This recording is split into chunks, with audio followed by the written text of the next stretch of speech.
가끔 우리나라는 이제 우리나라 식문화를 좀 뭔가 이렇게 특징을 얘기하라면 제가 반드시 얘기하는 이 나라는 진짜 쌈의 나라다. 이번 순서는요, 맛있는 음식을 통해 도시에 숨겨진 매력을 찾아 떠나는 시간입니다. 네, 도시 바나다 박상현 맛 칼럼니스트와 함께합니다. 네, 안녕하세요. 안녕하세요. 맛집의 홍수 시대를 요즘 살아가고 있다고 해도 과언이 아닌데요. 인터넷에 올라오는 글만 보고는 이게 맛집이 맞는지 이게 분간이 잘 안 갈 때가 있거든요. 아니 또 맛집이라고 남들은 맛집이라고 해서 갔는데 이게 뭐야? 나하고는 또 입맛이 안 맞고 아 이거 뭐가 내가 지금 이게 좀 낚인 건가 막 이렇게 배신감 들 때도 있고 하거든요. 네. 맛집을 찾는 방법 중에 가장 그 신뢰도가 높은 게 하나 있는데 다들 모르시나? 어떤 게 있죠? 모르겠는데요. 바로 낯선 여행지에서 진짜 맛집을 찾고 싶으면 택시 기사에게 물어보라. 들었어요. 진짜 맞아요. 그래서 네. 오늘은 제가 기사식당으로 소문난 맛집을 오. 이야. 기사식당 거리로 여전히 유명한 효창동과 성북동을 다녀왔는데요. 기사님들이 인정하는 진짜 맛집을 찾아서 한번 가보시죠.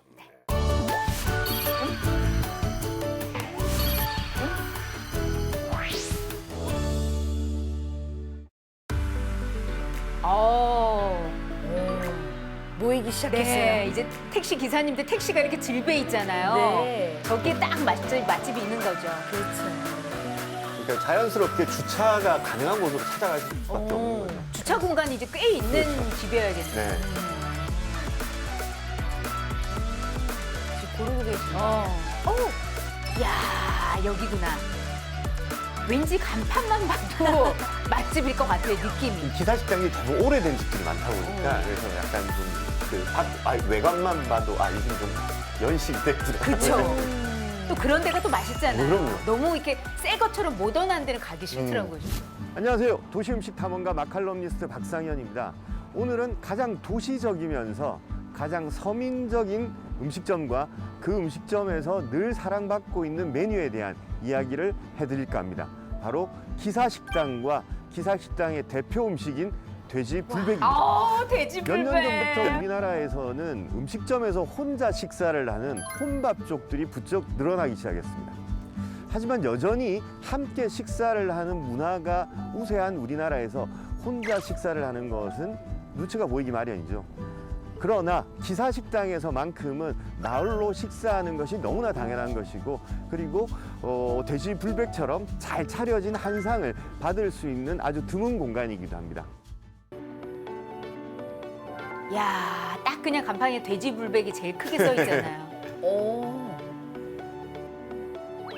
효창동이 가장 도심 가까이에 있는 기사식당 거리. 네. 딱 도심 중간이잖아요. 네, 네.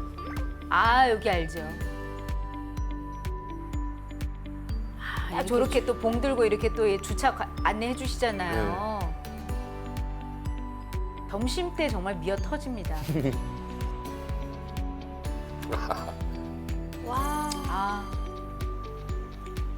아우, 매콤한 돼지 불백 땡깁니다, 지금.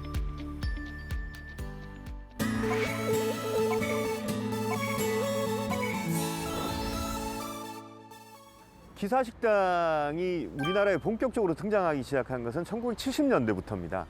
1974년이 되면 이미 서울 시내에 영업용 택시가 1만 2천 대에 이를 정도로 급속하게 늘어나죠.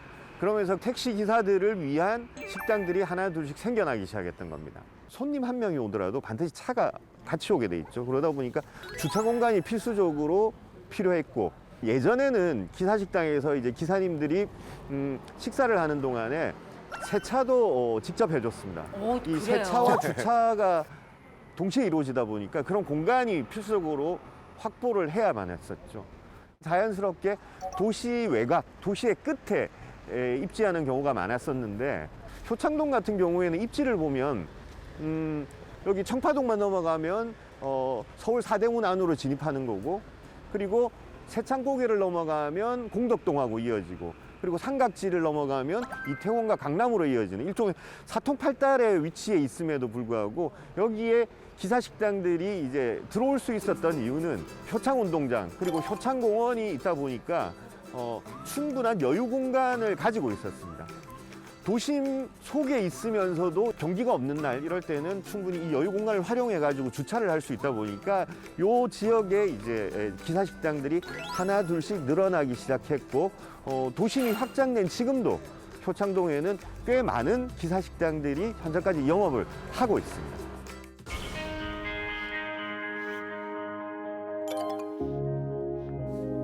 성북동.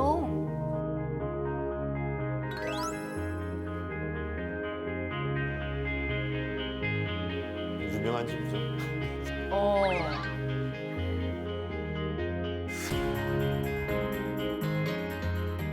성북동은 한자 그대로 해석하면 이제 성곽의 바깥쪽 북쪽에 있는 마을이라는 뜻인데 그 북쪽 중에서도 이렇게 남향을 보고 있는 언덕에는 서울의 전통적인 부촌이 형성되어 있고 그 반대편에 북향을 보고는 이렇게 달동네가 이렇게 형성되어 있죠. 그리고 그 사이를 성북로가 이렇게 지나고 있는데 지금이야 교통량이 굉장히 늘어났지만 7, 80년대 이 성북로는 정말 차를 가진 사람들만 올 수 있는 그래서 교통량이 아주 적은 그런 지역이었거든요.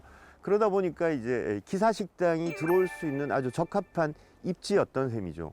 전통적으로 기사식당의 대표적인 메뉴 세 가지가 설렁탕, 돼지불백, 돈가스 이렇게 세 가지입니다. 설렁탕 같은 경우에는 신촌 쪽에 있었던 기사식당이 대부분 주요 메뉴였던 반면에 이제 성북동에는 이 돼지불백 전문점과 돈가스 전문점 두 가지가 다 있었습니다. 돈가스 전문점 같은 경우에는 가족 외식의 공간으로 탈바꿈하면서 기사식당이라는 이미지를 점점 버리기 시작했고 하지만 불백 전문점 같은 경우에는 여전히 기사식당이라는 이름을 유지하거나 혹은 기사식당이라는 이름을 떼더라도 기사식당의 어떤 시스템들을 아주 오랫동안 유지해 왔다라는 그런 특징이 있겠습니다. 그래서 여전히 성북동에는 돈가스 전문점 그리고 돼지불백 전문점이 아직까지도 이렇게 성행하고 있죠. 보통 그 성북동 여기도 마찬가지인 게 원래 복개를 했었거든요. 성북천이 흐르고 있는 것을 복개를 덮어버리니까 네. 그러면 이제 여유 공간이 많이 생기는 거예요. 아, 그럼 주차 공간이 네. 생기는 거죠? 그래서 항상 복개한 동네에는 이렇게 그 기사식당들이 들어오고 입점을 하게 됩니다. 이렇게 보니까 한번 갔던 것도 같은 기억이 나네요. 갔죠? 네, 유명하니까요. 많이 가셨을 겁니다. 예. 아, 연탕이로 연탕. 야, 이 또 연탄 불맛이 있잖아요.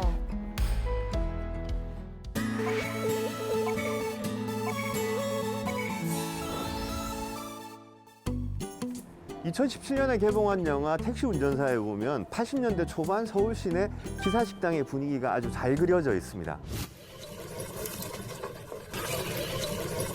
저 영락 없는 기사님들 같으세요. 이모 어, 여기 1인분만 더 드려요. 그렇게 리얼하게 연기를 다. 그때 분위기가 다 나네. 그렇습니다. 패스트푸드의 특징이 빨리 준비되고 간편하게 먹을 수 있는 건데 우리나라의 패스트푸드의 원조는 단연 기사식당입니다. 하지만 한국 기사식당의 특징은 빠르게 준비되지만 항상 제대로 차려져야 된다는 차이가 있죠. 그래서 저도 오늘 모처럼 기사식당에서 아주 제대로 차려진 한 끼를 한번 맛보도록 하겠습니다. 아, 부럽습니다. 기사식당의 제일 큰 특징 일단 음식이 빨리 나와요. 빨리 왜냐면 기사분들이 기사님들이 빨리빨리 이제 네. 드시고 또 이제 일수로 나가셔야 되니까. 왜 돼지불백이 기사님들한테 인기였느냐 하면 이렇게 보시면 우리가 흔히 얘기하는 반상 차림, 그러니까 한 상이 제대로 차려져 있는 그런 반상 차림이라고도 할 수 있고, 그다음에 제일 중요한 게 사실은 이 상추와 풋고추 등의 푸른색 야채를 함께 먹을 수 있다는 겁니다. 좁은 차 안에서 이렇게 근무하시는 분들이다 보니까 이런 싱싱한 푸른 채소를 먹을 수 있다는 게 굉장히 큰 장점이거든요. 그러니까 탄수화물, 단백질, 그다음에 각종 비타민 뭐 이런 것들을 한 번에 섭취할 수 있으니까 돼지불백이 아주 인기였던 거죠. 쌈을 싸서 이렇게 먹을 수 있는 거, 이게 제일 왜 큰 매번 혼자 가세요? 메리트였다고. 저 시간 많은데. 한 사람 더 껴도 네. 괜찮을 것 같은데. 서로 어머 어머. 쌈도 서로 이렇게 넣어주고 이랬었어야 되는데. 아우 맛있게 아, 드셔요. 진짜 티버 스테이크 맛깔스럽게 사람. 드시네. 오호, 밥도 먹어줄스럽게. 아니, 드시는 거 보면 갑자기 허기져요. 이 집은 주로 이제 간장 베이스인데 요 간장 양념이나 고추장 양념하고 그 돼지 기름 요게 이렇게 같이 어우러져 가지고 이렇게 볶아 먹는 이 맛은 그리고 약간의 이제 달짝지근한 맛까지 곁들여져 있죠. 그러다 보니까 이건 뭐 대부분의 한국인들이 좋아할 만한 맛입니다. 사실 지금도 집에서 이렇게 몇 가지 반찬에 돼지 불고기에 국에 이런 상추쌈까지 이렇게 다 갖춰서 먹으려면 시간도 많이 들고 비용도 만만치 않게 들거든요. 그럼요. 근데 이렇게 오면 요즘 가격에 굉장히 상대적으로 저렴한 가격으로 맞아요. 이렇게 푸짐하게 한 끼를 제대로 먹을 수 있다는 거. 그러니까 뭔가 한 상이 이렇게 갖춰서 차려져 있다라는 게 굉장히 중요한 거고. 사실 요즘 뭐 그 패스트푸드점 가셔도 수제 햄버거 뭐 햄버거 세트 하나를 드셔도 뭐 한 8, 9천 원씩 하는데 그거에 비하면 뭐 이건 가성비가 진짜 월등하다고 이렇게 볼 수 있겠죠. 국은 무슨 국입니까? 보통은 이거 제가 갔을 때는 아욱된장국. 아욱된장국, 아, 제대로지. 시래기국 네. 뭐 이렇게 나올 때 많잖아요. 콩나물국 아니면 시원하게. 두 번째 쌈을 싸시네요. 진짜 깔끔하게 드세요. 깔끔하게.